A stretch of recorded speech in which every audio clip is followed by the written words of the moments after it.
Rama është analistët tonë që ofrim Kresniqi. Me dita për një pjesë njihem, njemi prej vitesh, por për ata që nuk njihem, unë kam pasur fatin të jem tek grupi gazetarëve që kanë angazhuar që në fillimin e viteve 90 në media. Në vitin 91 kam qenë 19 vjeç, kam përshtypjen gazetar më i ri në Tiranë.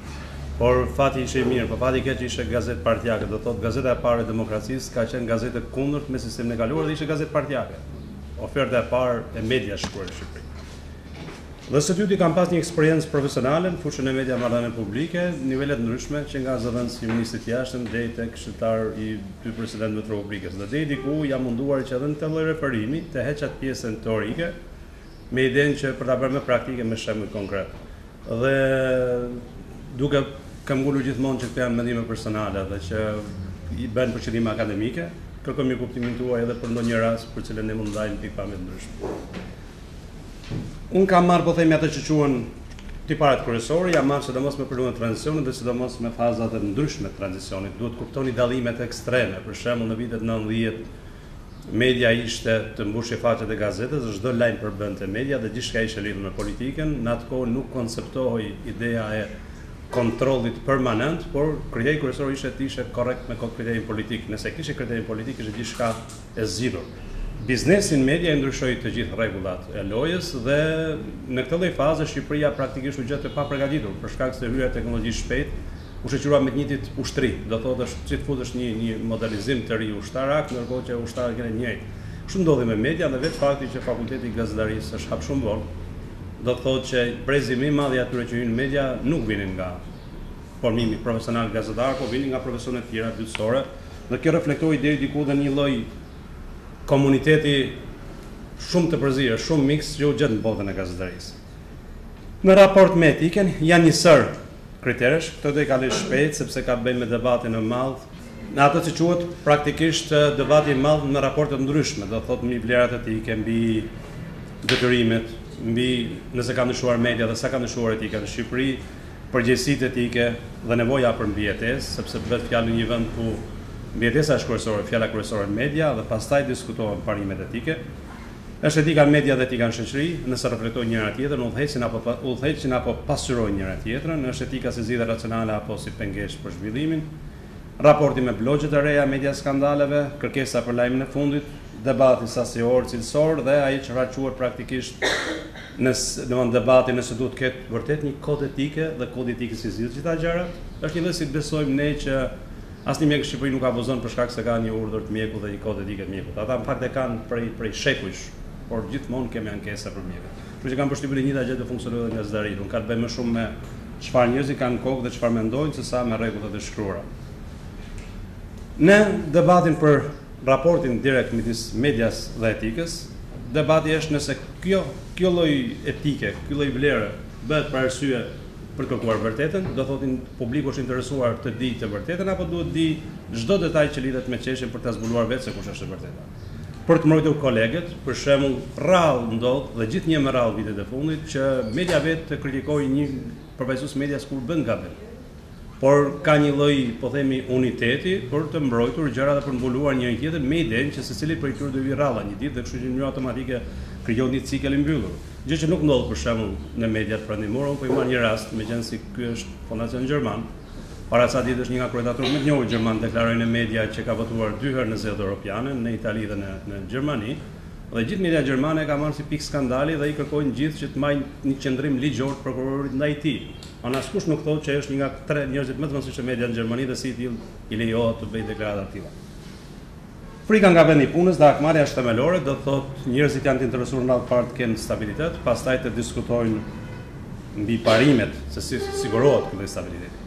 Në atë që quhet solidaritet moral, përsëri me të njëjtin sistem, nëse kërkohen rregulla sjellje dhe mendimi dhe nëse ka, nëse ne kërkojmë tema tabu apo ju largohemi atyre për shkak se kemi frikë, për shembull një nga debatet që gjithmonë hap debate është sa që ka një ngjarje që lidhet me çështjet fetare në Shqipëri ose me ndonjë arrestim fetar në Shqipëri. Për normat demokratike qytetare, nëse qytetarët vërtet duan standard apo qytetarët duan atë çfarë gjuhën popullore ne themi lajmi lagjës, në biseda kafeneve, dhe për mbulimin dhe retushimin e ngjarjeve dhe realiteteve, ne kemi raste konkrete, kam të ilustruar disa raste ku ka ndodhur në mënyrë masive dhe nga njerëz të media dhe për njerëzit e media. A kanë ndryshuar mediat në këto vite? Për kodin etikës u fol, kështu që praktikisht ne kemi profesor këtu që kanë drejtuar edhe po themi praktike etike dhe kanë përvojë shumë më të gjerë edhe më të cilësore se unë te pikë, por kanë përshtypjen që nuk ka arritur do të jap efektin e vet, siç ligji i medias nuk zgjidh gjithë problematika që lidhet me mediat. Është raporti i nevojës për të pasur lajm, do thotë nëse një gazetar në perëndim kërkon disa ditë një lajm, gazetarët shqiptar, unë i përkas medias vjetër ku një na kërkoi nëse shi, diell apo bor, duhet të mbushim faqet e gazetës. Edhe kur s'kishte lajme politike. Sot është më lehtë se ka konferenca shtype dhe ka internet. Por në atë kohë nuk kishte as internet, as konferenca shtype dhe duhet shpikje lajme, duhet kontrollojë lajme, duhet i lutesh njerëzve që të bëjnë intervista për të mbushur faqet e gazetës. Dhe në këtë rast humbet shumë nga ajo çfarë quhet praktikisht misioni kryesor i medias. Skandali kur përfshihet pavarësisht kostos publike, ideja është a duhet që gjitha skandalet të publikojmë dhe a ka rrezik shoqëror, a ka pasojë në shoqëri kur ato publikohen. Për shembull, në perëndim u bë modës skandalet, po i marr rastin e institucioneve fetare në Shqipëri që lidhen me abuzime, fëmijët në Shqipëri tema të tilla nuk trajtohen edhe sikur të ketë informacion.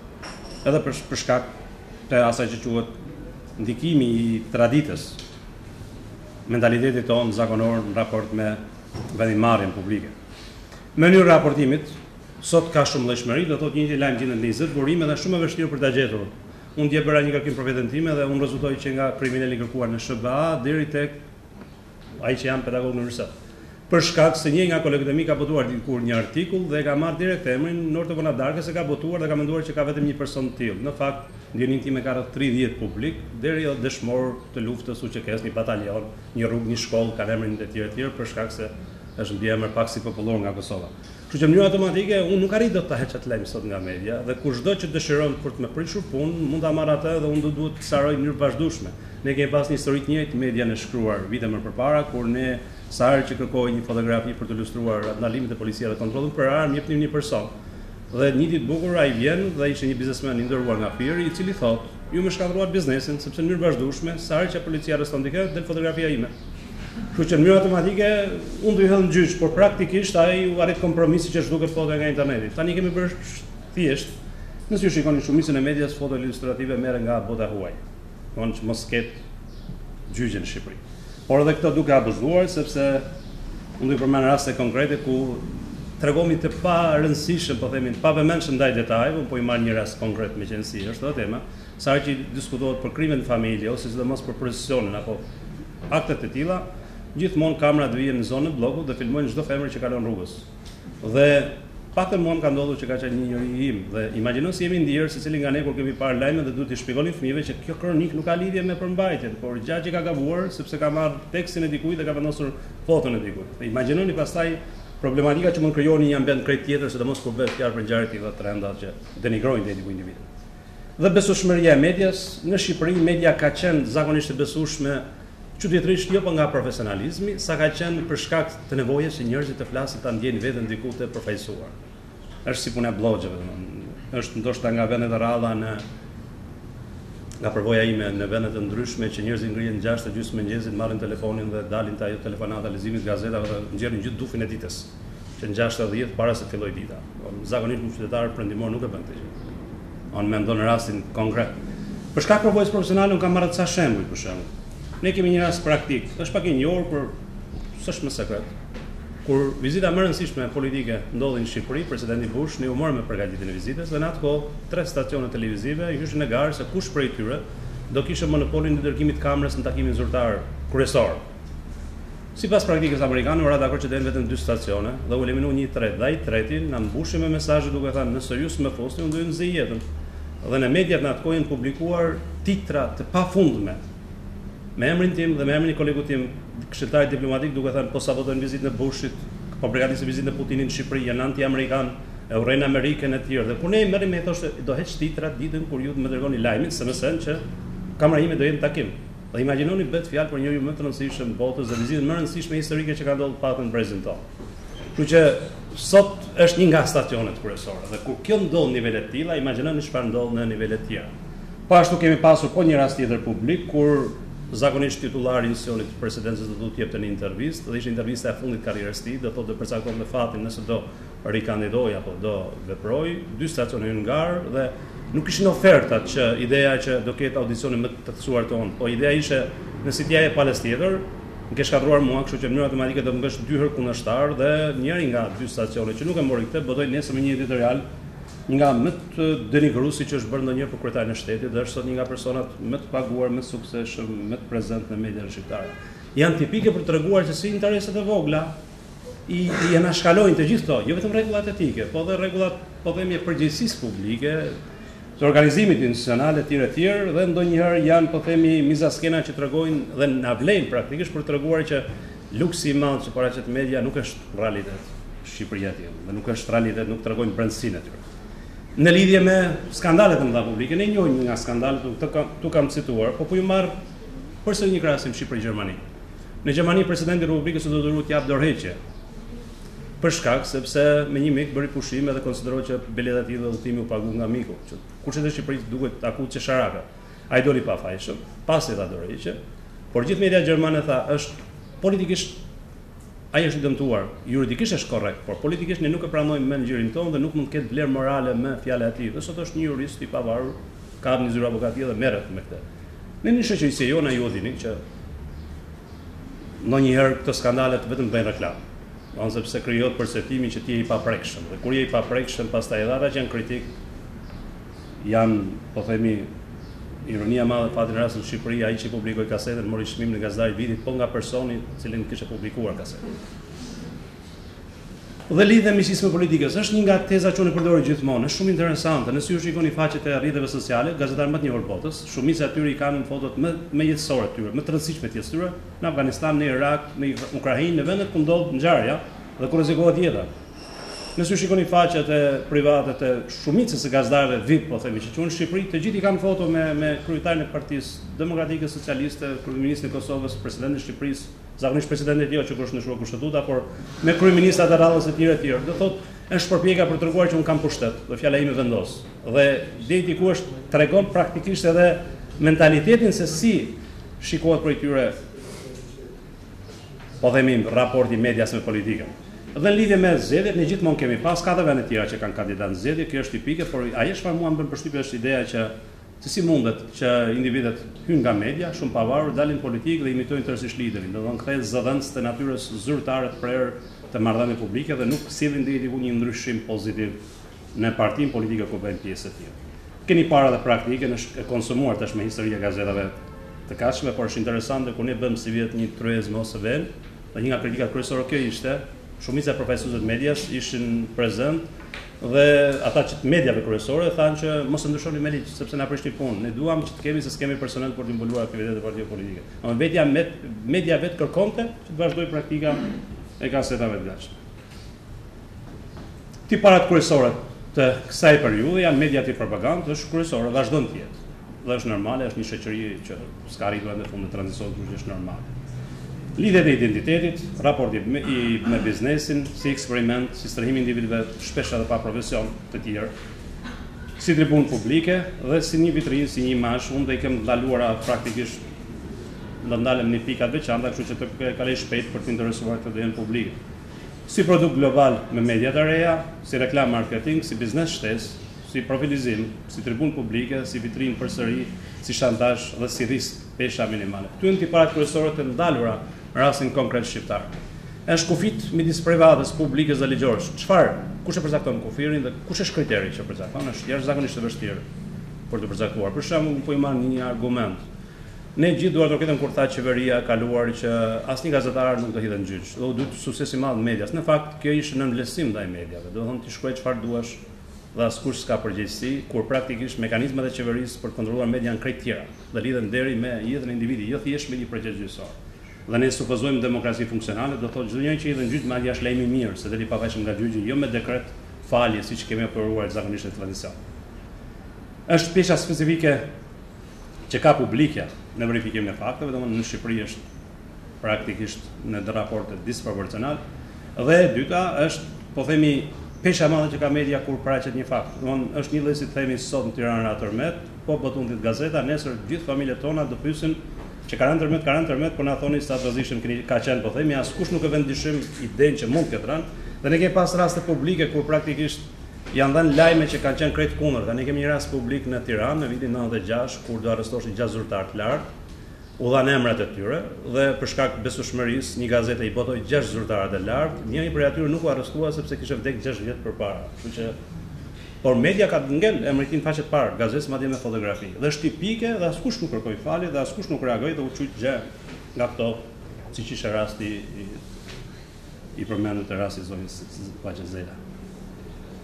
Raportimi i krimeve në familje është jashtëzakonisht problematike sepse jepet pa censurë dhe jepet problematik për sa kohë që vazhdojnë hetimet ose i filmime amatore, skandaleve etj, gjëra që praktikisht kanë diskutim të madh nëse konsiderohen provë për një media profesionale. Media në raport me atë çfarë quhet detyrës saj funksionale, për të deri diku jo vetëm thjesht për të informuar, por edhe për të formuar opinionin publik.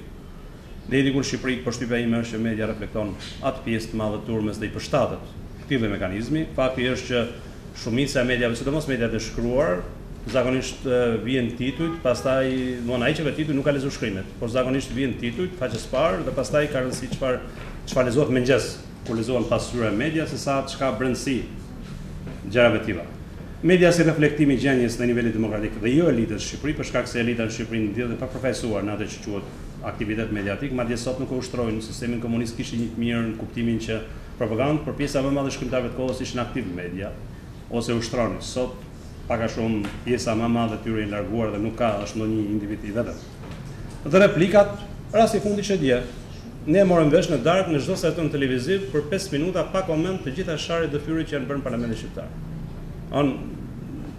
Ne kemi familje, ne kemi problemet tona familjare dhe secili do qetësinë e darkës, do informacion dhe ne morëm vesh vetëm batutat, sharjet, nuk morëm vesh kush gaboi, nuk morëm vesh nëse ata bën mirë apo jo, dhe nuk morëm vesh pse nuk u diskutua për shembull për vendimin e Bashkimit Evropian për ndoshta për shtyrjen e zërimit, por u diskutua për raportet personale, çfarë keni bërë, si keni qenë veshur etj.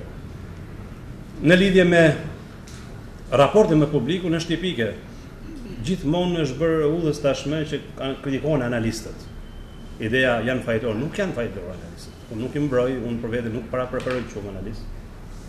Unë kam marrë shkenca politike dhe jam studiues vetëm i asaj fushë, nuk jam për ndërtimin, për divorcet, ku dy gjëra nga ata që dalin një pjesë e madhe po themi në publik, dhe dalin për gjitha temat. Por në fakt është pritshmëria publike.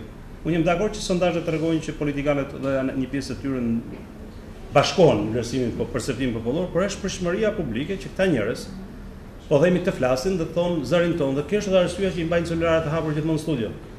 Nëse i mbyll celularat nuk ka debat, ka debat profesional. Nëse i hap celularat, ndodh debati më të fundit që pata një nga stacionet kryesore televizive, ishte shumë mirë derisa erdhi celulari. Kur erdhi celulari, dy nga miqtë që po bënin batuta ju kthyen me gjuhën më tash për një jetë. Aty u kuptua që ka ndodhur diçka jashtë studios. Është media si institucion, është jashtëzakonisht e prish, kemi OJF, kemi grupime, kemi institut, kemi shoqata, por në fakt pak prej tyre janë funksionale dhe pak prej tyre janë përfaqësuese. Ne kemi këtu një nga stacionet televizive kur u mbyll ngjitur me Judiku këtu dhe askush nuk reagoi.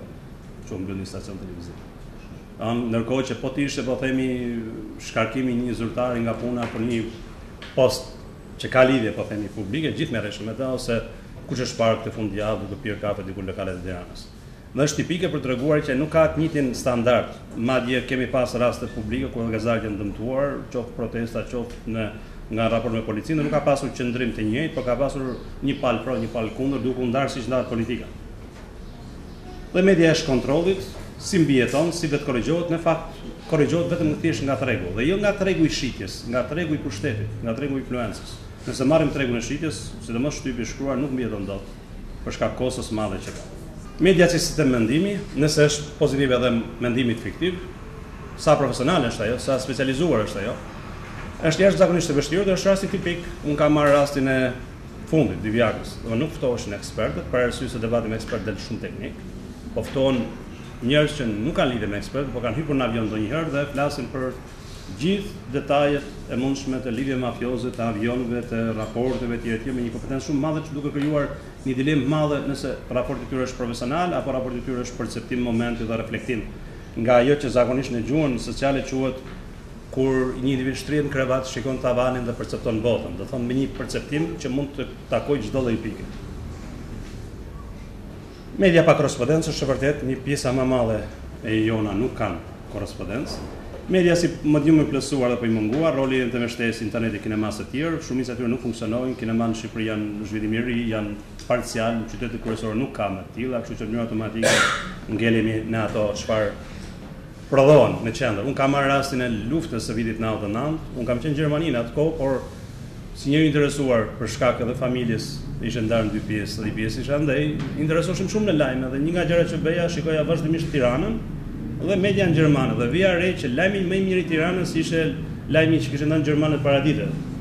Dhe ishte imitim tërësisht dhe asnjë nga gazetarët tanë ndjenin time nuk shkojnë në frontin e luftës. Raportimet u morën nga gazetarët e CNN-it që shkuan në frontin e luftës.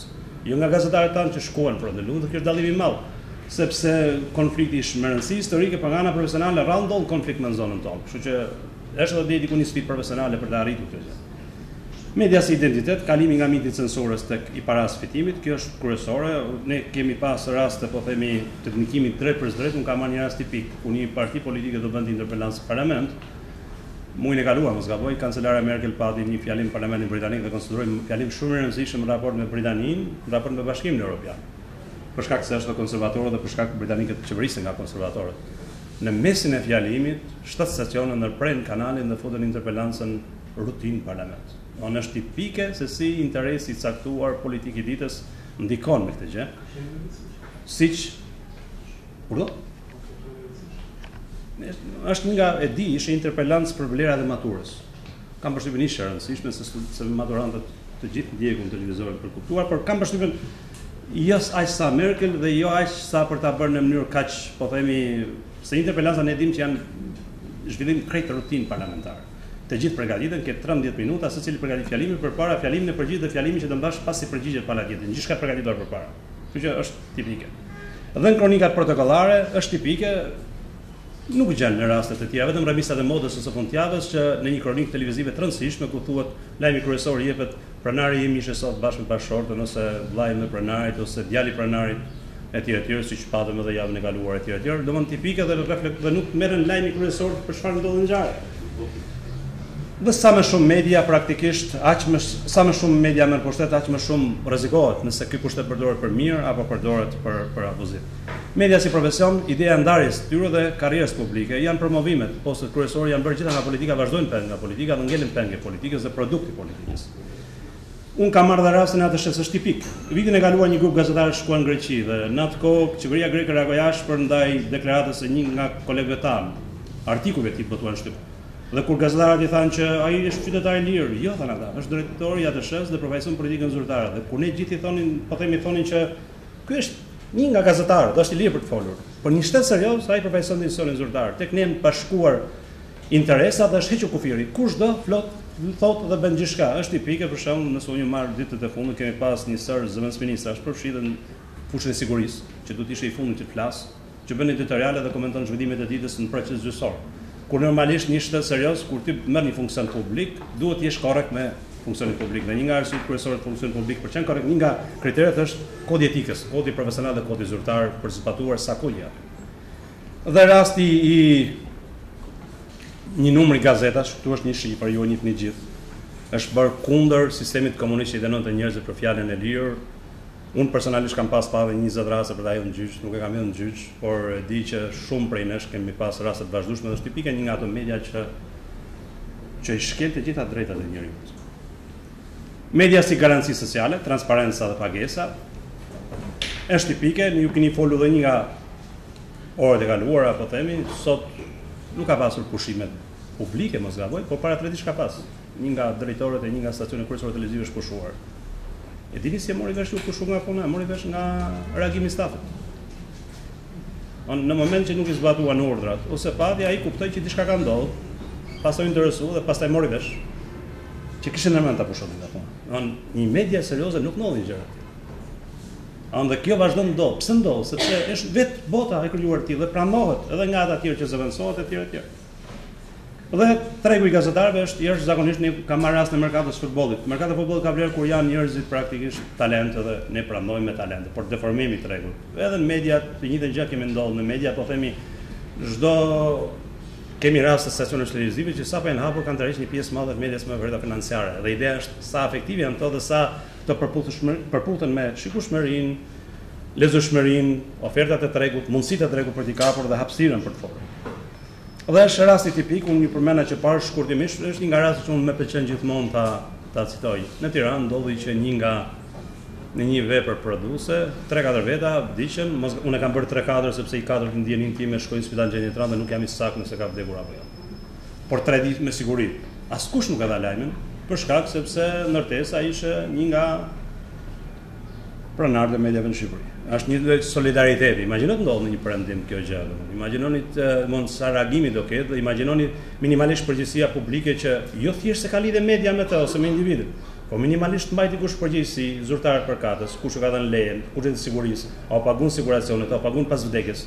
Ndjenin tim në këtë rast më jam marrë me detaje për arsye për ta raportuar dikujt jashtë shtetit dhe e di që s'ka ndodhur asnjë prej tyre, i ka dhënë shifër parash minimale për të tërhequr dhe ata janë tërhequr sepse kanë qenë hallëxhin në ekstrem.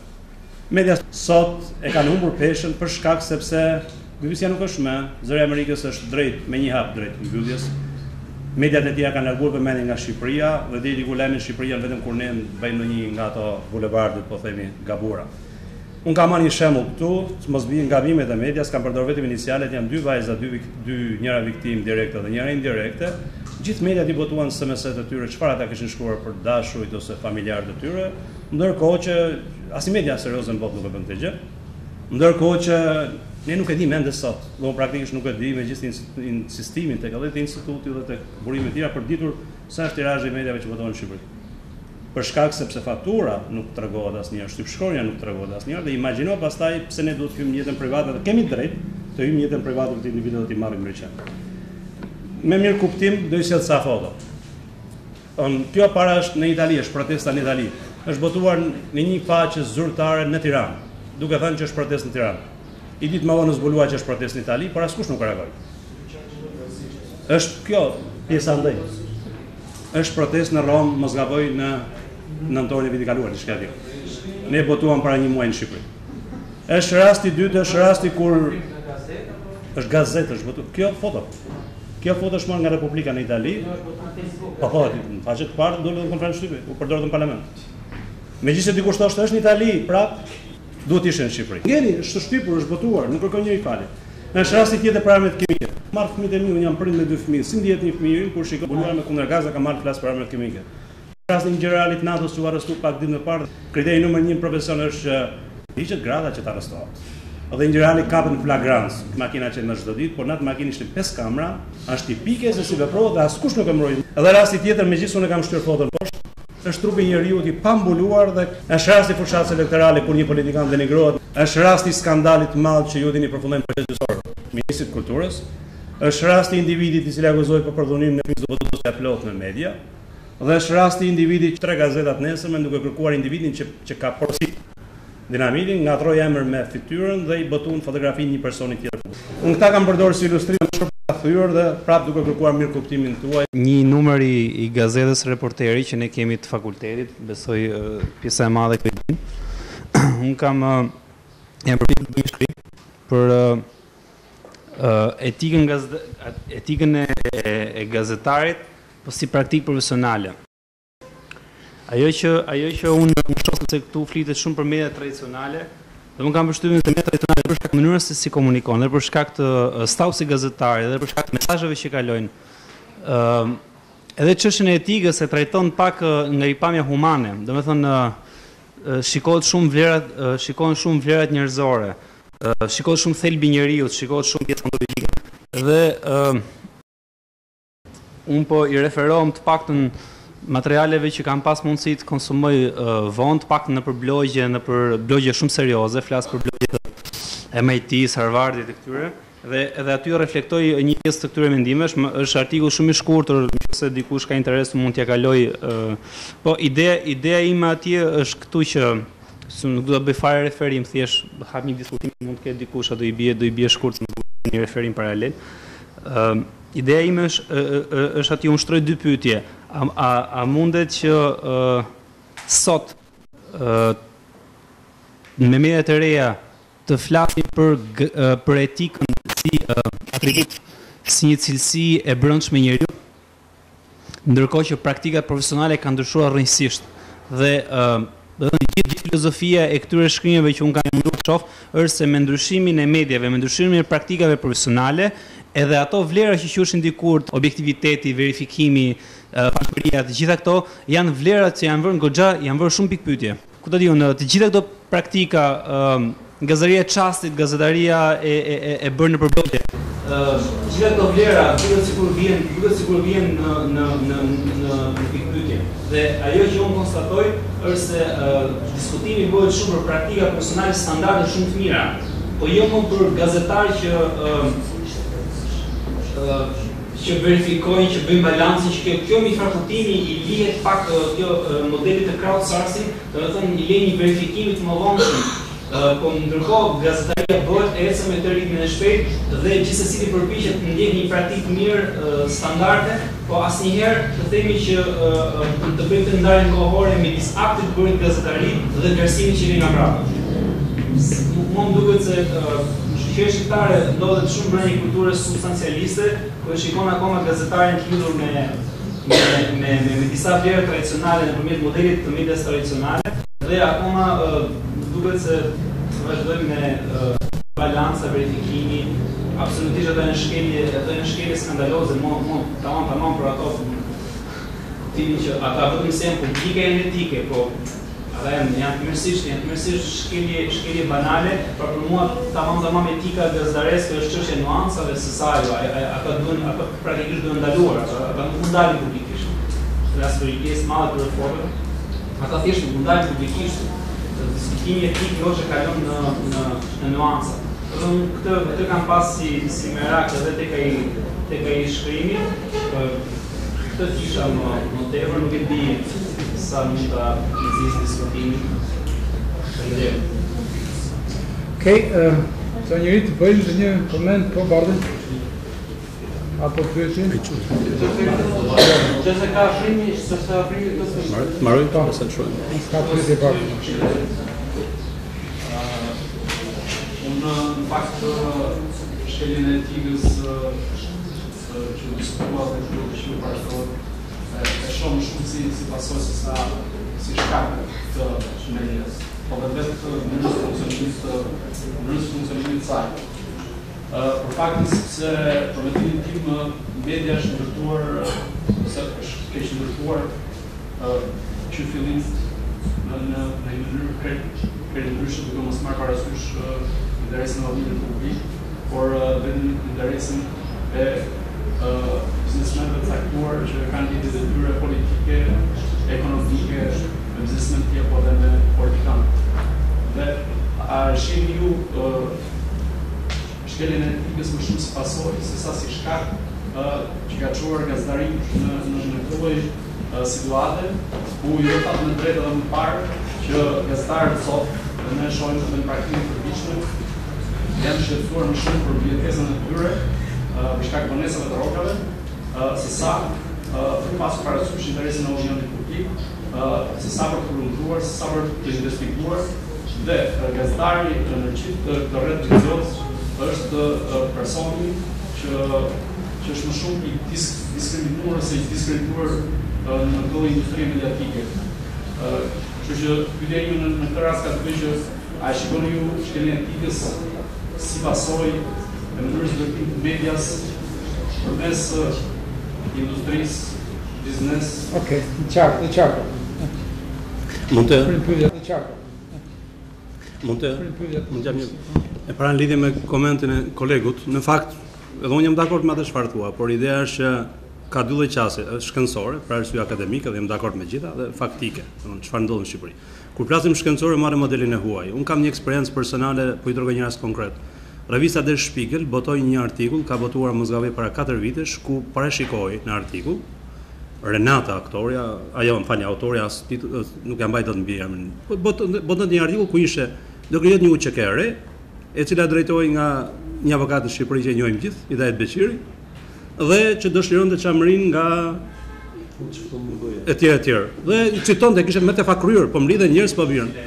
Unë atë kohë rastësisht në një udhtim e pash edhe i bëra një koment dhe i thosha jam filani, dhash burimit ku mund të verifikoj shamon dhe i thash personi në Tiranë është një kryetar një partie, merret me biznes etj, nuk ka lidhje shumë me këtë histori dhe që çështja çamë është e tillë.